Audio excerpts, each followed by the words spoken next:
되게 불안하게 이걸 밟고 들어가야 되는데 저 혹시 조금 불쌍해 보이나요?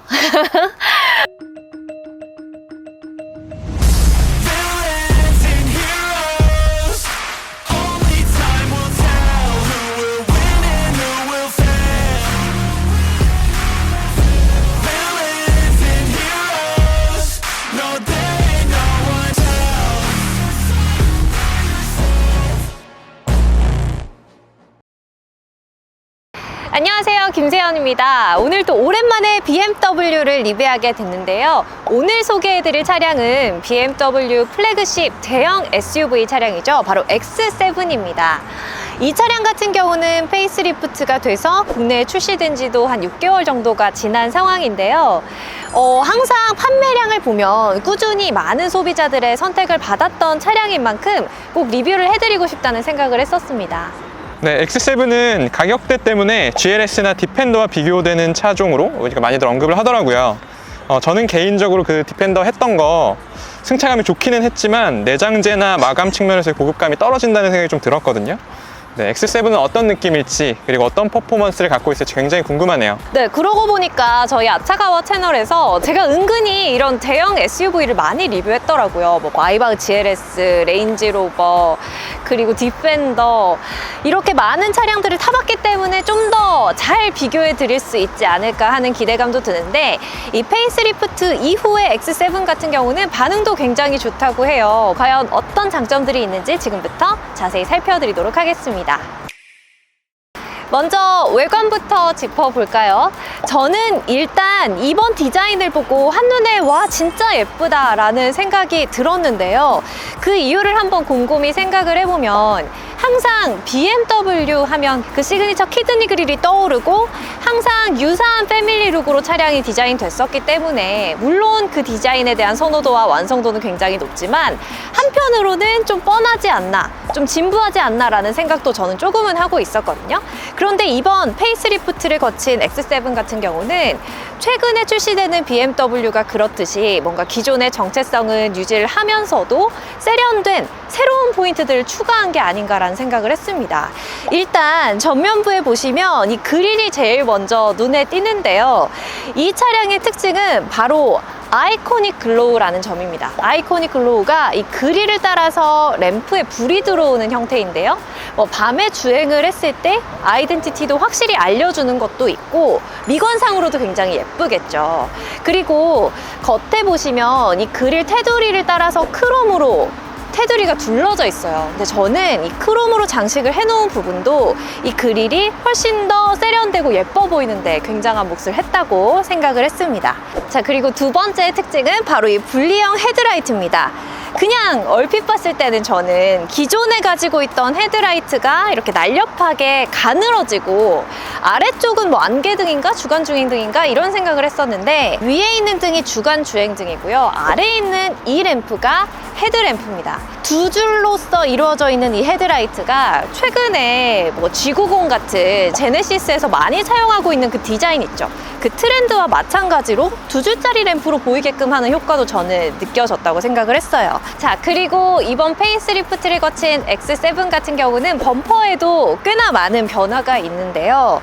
특히 여기에 이렇게 양쪽으로 들어가 있는 크롬으로 된 가니쉬 포인트가 저는 굉장히 인상적이란 느낌을 받았습니다. 이 포인트 하나가 추가됨으로써 물론 그 기존의 그 범퍼도 너무 예뻤지만 훨씬 더 세련되고 깔끔한 느낌의 디자인이 탄생하지 않았나라는 생각을 했어요. 그냥 봤을 때 너무 예쁘고 저는 원래 BMW SUV 차량이 다 예쁘다고 생각했지만 최근에 출시된 차량이 더 예쁜 것 같아요. 네, X7 측면부도 살펴볼 건데요. 먼저 이 후드라인을 한번 보시면 굉장히 완만하고 길게 빠진 걸 확인하실 수가 있습니다. 자, 그리고 휠인데요. 이 큰 차량에 어울리는 22인치 휠이 기본으로 들어가 있습니다. 상황에 따라서는 23인치까지도 가능하다고는 하는데 이 22인치 휠만 해도 충분히 꽉 차 있고 웅장한 느낌이죠. 그리고 페이스리프트를 거치면서 전장의 길이가 30mm 늘어났습니다. 그래서 X7은 측면에서 보더라도 훨씬 크고 길다는 느낌을 받으실 수가 있습니다. 후면부의 디자인도 살펴보겠습니다. 일단 제일 먼저 눈에 띄는 건 요즘 이런 테일램프를 다 일자형으로 이어서 출시를 하는 경우가 굉장히 많잖아요. 다른 브랜드들도. 근데 뭐 엄연히 말하면 이제 X7 같은 경우는 그냥 보시기엔 얼핏 일자 램프인가 하는 생각이 드시겠지만 자세히 보시면 이 가운데에 들어가 있는 이 부분은 크롬으로 되어 있는 바 형태의 장식입니다. 이쪽은 램프가 아니고요. 점등이 되는 건 이쪽이랑 이렇게 들어오게 돼 있는 구조입니다. 그리고 이 X7 같은 경우는 저는 전면부에서는 굉장히 BMW 특유의 스포티한 느낌을 받았었는데 후면부에서는 이쪽 테일게이트 하단 부분을 포함해서 아래쪽 범퍼까지 뭐 별다른 장식이나 요소가 들어가지 않고 깔끔한 형태를 취하고 있는 걸 보실 수가 있어요. 그래서 세련되고 단정한 느낌은 있지만 생각보다 스포티한 느낌은 좀 덜하지 않나? 라는 느낌을 저는 개인적으로 받았습니다. 큰 차니까 트렁크 공간도 확인을 해볼까요? 특별히 또 이 차량은 마침 킥모션이 들어가 있다고 해서 킥모션으로 열어볼게요. 이게 아닌가? 오! 열린다! 레인지로버와 마찬가지로 이 분할형 테일게이트 형태를 취하고 있는데요. 자, 이렇게 열면 트렁크 공간이 보이시죠? 지금은 3열이 세워져 있는 상황이기 때문에 사실 수납 공간이 넓지는 않은데 제가 한번 눕혀볼게요. 오, 앞에 있는 2열 시트가 가까우니까 2열 시트를 알아서 보내고 3열을 접었어요. 너무 똑똑한데요? 자, 이렇게 3열을 눕힌 다음에 공간을 보니까 확실히 넓다는 느낌이 드시죠? 이 정도 폭과 높이면 웬만한 수납하고자 하는 걸 다 실어서 이동을 하실 수가 있을 것 같습니다. 3열 거주성이 얼마나 뛰어난지 확인을 해 볼 텐데요. 자, 시트를 전동으로 조작하실 수가 있어요. 버튼을 누르면요. 앞에 1열 보이세요? 1열을 알아서 밀어준 다음에 정말 전 과정이 자동으로 이루어집니다. 이렇게 제가 3열로 들어갈 수 있는 공간을 확보를 해줬고요. 들어가 볼게요. 근데 이거 사이드 스텝이 진짜 너무 좁단 말이에요. 좁아서 구두 기준으로 이 정도? 되게 불안하게 이걸 밟고 들어가야 되는데 저 혹시 조금 불쌍해 보이나요? 3열이 이 시트가 주는 고급감이나 착자감은 굉장히 좋은데 레그룸이나 이쪽 아래에서부터 올라오는 높이가 너무 짧아서 제가 앉아있는 게 사실 좀 불편하긴 해요. 헤드룸은 근데 넉넉하거든요. 지금 이 썬루프 뚫려있는 공간까지 치면 두 개를 쌓고도 남는 여유로운 헤드룸을 자랑하지만 실제로 성인이 앉아서 가기에는 3열이 현실적으로 무리가 있지 않을까라는 생각이 듭니다. 뭔가 이렇게 3열에도 앰비언트 라이트를 적용해주고 하이그로시 포인트와 스티치와 암레스트까지 디자인을 굉장히 신경을 많이 썼다는 게 느껴지는 3열인 것 같아요. 근데 너무 좁아요. 자, 2열 공간에 대한 리뷰도 시작해 볼게요. 일단 앉자마자 저는 이 파노라마 썬루프가 좀 눈에 들어오는데 썬루프가 뭔가 아치형으로 생겨서 이 모양 때문인지는 모르겠지만 다른 이런 유사한 차량을 탔을 때의 개방감보다 이 차에서의 개방감이 저는 더 크게 느껴지는 느낌입니다. 이렇게 생겨서 그런지 머리 위로 헤드룸 체크 주먹을 쌓았을 때도 3개까지도 들어갈 수 있는 굉장히 넉넉한 헤드룸을 보여주고 있어요. 그리고 여기 보시면 컵홀더가 바닥 쪽에 이렇게 2개가 위치하고 있는데 뭐 물론 편할 수도 있겠지만 저는 개인적으로 이렇게 너무 바닥에 있으면 불편하지 않을까라는 생각이 들긴 해요.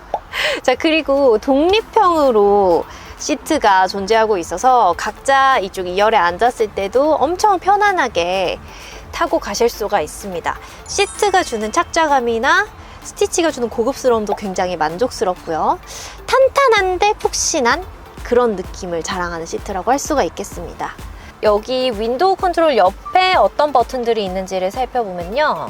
이게 뭘까 해서 눌렀더니 3열의 선루프를 여기서 닫을 수 있네요. 그리고 이 버튼을 누르면 커튼이 전동으로 올라옵니다. 이 정도는 이 고급 SUV에서는 기본이라고 할 수 있겠죠. 자, 그리고 제가 중요하게 생각하는 리클라인 어느 정도 되는지 체크를 해볼게요. 이게 단가? 여기까지가 최대인 것 같아요. 근데 이 정도면 뭐 거의 눕는 수준은 아니지만 충분한 기울기가 아닌가라는 생각이 듭니다. 구독, 좋아요. 자, 1열 리뷰를 해드리려고 탔는데 타자마자 옆쪽에 시트 버튼들이 굉장히 많아서 이 버튼들을 한 번씩 눌러보려고 해요. 자, 이 버튼을 누르면 이쪽 부분이 튀어나오고요. 이게 컴포트 시트라 그래서 편안한 각도로 만들어줄 수 있다고 하는데 이렇게나 많이 접히네요, 위쪽이. 시트가 시트 생긴 모양대로만 조작이 되는 게 아니라 이 버튼을 누르면 추가적으로 이쪽 시트 윗부분이 한번 접힐 수가 있습니다. 그래서 각자 이 등의 모양에 따라서 원하시는 대로 각도를 좀 조절해서 앉으실 수가 있을 것 같고요. 뭐 다른 차와 마찬가지로 요추 지지대도 있고, 이 버튼이 좀 특이한데 이 버튼을 누르게 되면 이 양옆에 이쪽 날개 부분이 이렇게 접혀요. 그래서 몸을 감싸주는 기능까지 마치 스포츠카처럼 안정감 있게 느끼실 수가 있습니다. 자, 1열 내부 인테리어를 한번 살펴볼게요. 일단 이 스티어링 휠 같은 경우는 기존의 BMW 차량이 가지고 있는 데서 뭐 크게 변화한 건 눈에 띄진 않는 것 같고요. 그리고 이 커브드 디스플레이가 굉장히 눈에 띄는데요. 12.3 계기판 디스플레이와 14.9 컨트롤 디스플레이가 위치하고 있습니다.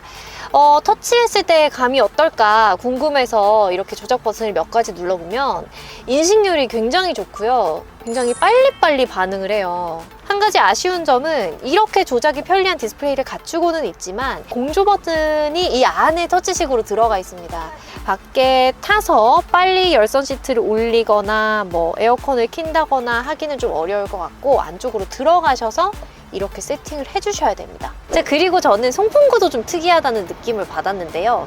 송풍구가 보통은 이 조작이 안 되거나 아니면 나와 있는 방향 자체를 전체적으로 움직일 수 있거나 하는 버튼인데, 이거는 스틱형 버튼으로 이 송풍 방향을 조절하게끔 돼 있어요. 어린이들이 1열에 타면 이걸 가지고 계속 놀지 않을까라는 생각이 듭니다. 자, 그리고 많은 분들이 지적하셨던 부분, 이 부분이에요. 기어노브 요즘 봄같이 돼 있는 형태를 좀 없애는 추세다 보니까 이렇게 레버가 짧은 레버로, 크리스탈 레버로 자리를 하고 있는데, D는 이렇게 내리고 R은 올리는 형태거든요. 근데 제가 잠깐 주행을 해봤을 때 느꼈던 건 뒤로 내리는 건 괜찮아요. 올리는 건 이렇게 안 올라간단 말이에요. 이 힘으로는. 약간 이 올리는 각도가 그다지 편한 것 같진 않아요. 뭔가 간편하게 조작하기는 좀 어렵지 않나라는 생각을 했습니다. 여기 서스펜션 자동으로 조작하는 버튼 있고요. 그리고 기본 홈, 미디어, 내비게이션 버튼이 이쪽이 아니라 이쪽으로 위치하고 있습니다. 여기 드라이빙 모드도 바로 버튼으로 선택을 하실 수가 있고요. 수납 공간은 이만큼. 뭔가 깊이는 충분한데 너비나 폭 같은 게 그렇게 넓지는 않다는 생각은 드네요. 그래도 뭐 부족한 공간은 아닐 것 같습니다. 오, 된다. 우와, 근데 이걸 카플레이 연동을 하니까 이 큰 디스플레이에 엄청 크게 TV 화면이 꽉 찼네요. 와, 근데 무선으로 되는 거 진짜 좋아요. 그리고 이 주행 질감은 제가 레인지로버를 탔을 때 느꼈던 가뿐하면서도 상쾌한, 쉽게 속도가 올라가는 그 매끄러운 느낌이 여기서 똑같이 느껴져요. 이런 차 사면 진짜 멀리 달리고 싶을 것 같아요. 멀리 어딘가로 가도 기분 좋게 갈 수 있을 것 같아요. 진짜 옛날 레인지로버 때 느낌 아니에요, 이거 살짝? 두둥실 떠가지만 스포티한 느낌. 근데 사실 뭐 이 차량 같은 경우도 마일드 하이브리드 시스템이 적용이 됐다고 하는데, 저는 그게 적용됐다는 차를 타서 아, 이게 적용됐구나 하고 체감해 본 적은 한 번도 없는 것 같아요. 되게 예민하신 분들만 느낄 수 있는 건지 제가 둔한 건지 잘 모르겠지만, 근데 이 차는 일단 운전석에 앉아서 조수석이며 뭐 2열이며 조작할 수 있는 것도 너무나도 편하고, 썬루프도 마찬가지예요. 자, 그리고 X7의 장점은 이렇게 큰 차량임에도 연비가 잘 나온다는 점이에요. 복합 연비로 따져봤을 때 리터당 10km 이상 정도까지 나온다고 하죠.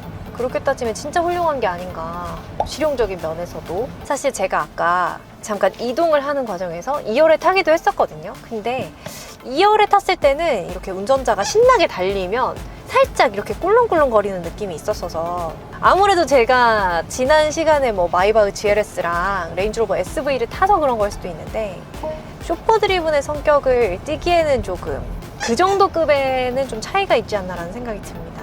근데 사이드 미러가 좀 작은 느낌? 답답한 느낌은 살짝 들긴 해요.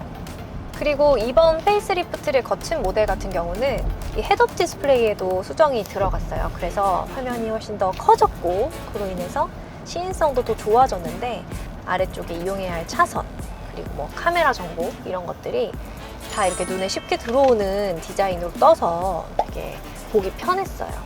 자, 이제 도착했습니다. 주행을 마칠게요. 네, 이렇게 X7을 직접 주행까지 해봤는데요. 이번에 페이스리프트가 되면서 헤드램프 쪽, 그릴 쪽 디자인이 너무 예쁘게 바뀐 점도 마음에 들었고 실제로 주행을 해봤을 때도 이 같은 가격대 대비 뽑아낼 수 있는 최고의 주행 성능이 아닌가라는 생각을 했습니다. 만약에 사이드 스텝이 전동식으로 조절이 가능했고 뭐 키모션이 인식이 더 잘 됐고 내부 인테리어가 좀만 더 단조로웠다면 엄청 마음에 들지 않았을까 하는 생각이 드는데 그럼에도 불구하고 여전히 1억 5천만 원이지만 가성비가 뛰어난 차량이라고 요약을 할 수가 있겠네요. 그럼 다음 시간에 만나요, 여러분.